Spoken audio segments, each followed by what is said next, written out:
आज हम एक नाकाम हमले की कहानी देख रहे हैं और इस कहानी का सेंटरपीस है एक घोषणा पत्र, एक डॉक्यूमेंट जो कोल थॉमस एलन ने दुनिया को अपनी मंशा बताने के लिए लिखा था।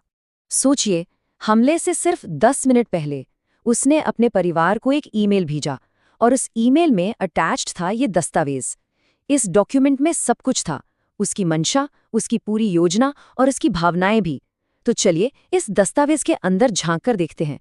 तो ये सब हुआ कहाँ? जगह थी वॉशिंगटन हिल्टन और मौका था व्हाइट हाउस कॉरेस्पॉन्डेंट्स एसोसिएशन का सालाना डिनर। मतलब ये कि वहाँ कई हाई प्रोफाइल मेहमान मौजूद थे और माहौल में एक अलग ही तरह का तनाव था।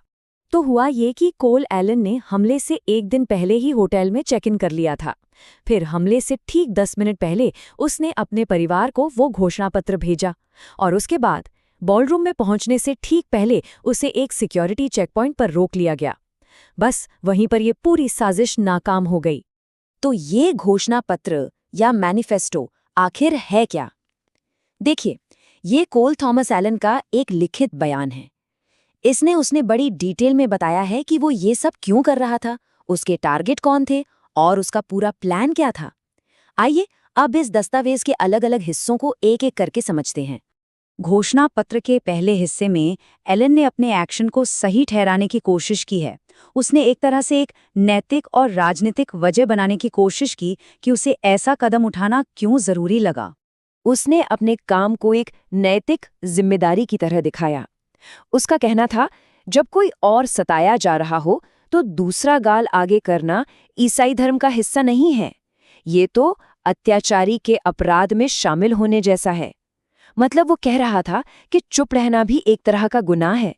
इसके बाद एलन ने इवेंट के मेन फिगर पर बहुत ही गंभीर आरोप लगाए। उसने लिखा, मैं अब एक पीडोफाइल, बलात्कारी और देशद्रोही को अपने हाथों को उसके अपराधों से रंगने की इजाजत नहीं दे सकता। इन शब्दों से ये साफ हो जाता है कि वो अपने टारगेट को किस नज़र से देखता था और उसके मन में कितना गुस्सा भरा था। लेकिन ये घोषणा पत्र सिर्फ भावनाओं का उबाल नहीं था। इससे ये भी पता चलता है कि इसके पीछे एक सोची समझी पूरी डिटेल में बनाई गई योजना भी थी। उसकी योजना बिल्कुल साफ थी। निशाने पर प्रशासन के सभी अधिकारी थे, सबसे ऊंचे पद से लेकर सबसे निचले पद तक। लेकिन एक दिलचस्प बात यह है कि उसने FBI के डायरेक्टर काश पटेल को अपनी लिस्ट से बाहर रखा था। और तो और उसने अपनी गोला बारूद का चुनाव भी बड़े ध्यान से किया था। हाँ, तो उसने स्लग्स के बजाय बकशॉट इस्तेमाल करने का फैसला किया और इसकी वजह भी उसने बताई। उसका कहना था कि उसने ऐसा इसलिए किया ताकि गोलियां दीवारों को पार न कर सके और गलती से कोई बेगुनाह हताहत न हो। एलन ने सिक्योरिटी को लेकर भी एक चौंकाने वाली बात लिखी। उसने कहा, इवेंट की सारी सिक्योरिटी बाहर है। किसी ने सोचा ही नहीं कि अगर कोई एक दिन पहले चेक इन कर ले तो क्या होगा। मतलब इस लेवल की लापरवाही तो पागलपन है। उसने ये भी लिखा कि वो कई हथियारों के साथ होटल में आराम से दाखिल हो गया और किसी ने उसे रोका तक नहीं। अब आते हैं घोषणा पत्र के सबसे हैरान कर देने वाले हिस्से पर। ये हिस्सा एलन के अंदर चल रही उथल-पुथल को सामने लाता है। वो लिखता है, ओह, और अगर कोई जानना चाहता है कि ऐसा कुछ करने में कैसा महसूस होता है तो ये बहुत भयानक है। मुझे उल्टी आ रही है। मुझे उन सभी चीज़ों के लिए रोना आ रहा है जो मैं करना चाहता था और अब कभी नहीं कर पाऊंगा। ये शब्द एक ऐसे इंसान की तस्वीर बनाते हैं जो अपने ही फैसले के बोझ तले पूरी तरह दबा हुआ है। तो कुल मिलाकर ये घोषणा पत्र हमारे सामने एक बहुत ही कॉम्प्लेक्स तस्वीर रखता है।